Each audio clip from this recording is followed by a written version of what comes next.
Hey everyone, so today's video is going to be answering a frequently asked question, and that is, why does my hamster chew its bars? So most hamster owners have been there, I know I have, when it's night, you're asleep or you're trying to get to sleep, and then you just hear this really annoying noise, and it's your hamster chewing on their bars, and you just can't get to sleep with it. And it is very loud and horrible and annoying, and if you haven't experienced that, you're lucky. But it may be also be annoying for you, but it is not good for your hamster's health either. So this video is just going to cover the causes of bar chewing, the consequences, and what you can do to try and stop it. So, what are the causes of bar chewing? And why is your hamster doing it? It does all break down to boredom and or stress. So basically your hamster could be bored because they've not got enough enrichment in their cage, or they're just simply bored of the same old toys and they're just like, hey, I've got nothing to do, I'll just chew on the bars. And it could also be the cage is not big enough, which would lead to both boredom and stress. In the UK, the minimum is 75 by 40 by 40 centimetres. In the US and Canada, it's 360 square inches. And in Germany, it's 100 by 50 centimetres and 100 by 100 centimetres. So you do need to make sure that whatever country you're in, I don't know the minimums for other countries, that your hamster's cage complies with those minimums. Also, so because they've got enough space, they can't expel all the energy they've got, and that's just going to lead them, so they're like, I don't know what to do with all this energy, then they will just go and chew on their bars to try and release some of it. So what are the consequences or effects of bar chewing? So the first one is what is known as bar rub, and this is more of a minor one.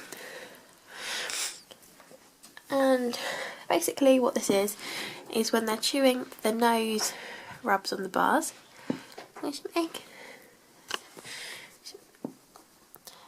So the nose is rubbing on the bars, and then they can end up with bare patches or raw or inflamed skin, and even open sores. So obviously that's not going to be very nice for your hamster, and you do need to check their nose anyway to make sure there's nothing, there's no bare skin and discharge and all that sort of stuff in a health check. So the next one, which is more serious, is broken teeth.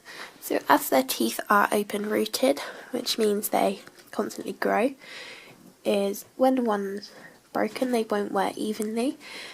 So the teeth, instead of being like that, they'll be like that or something, and so then they're going to be misaligned, and then they're not going to be able to eat properly, and which in extreme cases could lead to starvation, which would lead to death and just general severe health issues.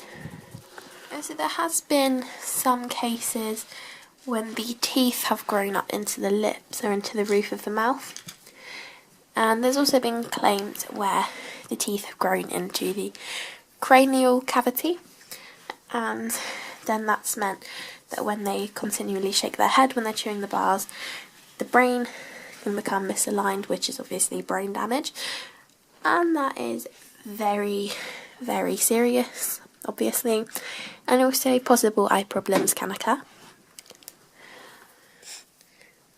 So treating any issues that may have happened as a result of your hamster chewing the bars is, if they've got broken teeth, they will ideally need to be trimmed regularly by a vet using a dental burr. And some hamsters that aren't so well behaved might have to be sedated for that, although if they're pretty good then that probably won't need to happen. And then if they've got sores from bar rub, this can be treated with skin creams, and you'll also need to monitor it for any possible bacterial infections. So you can buy them a chew toy, and this should ideally get them to chew on the toy rather than the bars. And you can also move things around the cage and introduce new things to the home and just swap it about, but don't do this too regularly as this could stress them out. So I'd say every 2 weeks do something like that. Oh, you don't stop running about, do you? Also, varying their diet can help. So just generally like once or twice a week, give them some different things other than their main food mix, like scrambled egg, vegetables, hard-boiled egg, meat, fish, just general stuff like that. Tonight they've got some Rice Krispies and some spring greens, a few peas, and some scrambled egg. No. You're eating it now. And also giving them exercise outside of the cage, making little obstacle courses, and that will give them time to expel some excess energy that they may have, and it will just make their life a little bit more interesting, and it is quite fun to watch them as well. If all else fails and you've done everything you can, then you are going to have to consider them moving cages into a tank style cage, or just a glass one, or a plastic one such as a bin cage, as then they're not going to be able to chew the bars. With a plastic one, they may chew the plastic and then they could escape. So your best bet would be a tank style cage, or you could get a Detolf as well, which is still glass. So I'd recommend something like that, or the IKEA lac, which is the wooden cage. There's going to be no bars there, although they could chew the wood. So moving cage would be a last resort. So that is it for this video. I hope this helped you out if you are having this problem, and I will see you all in my next video. Bye! So just... What's a meal?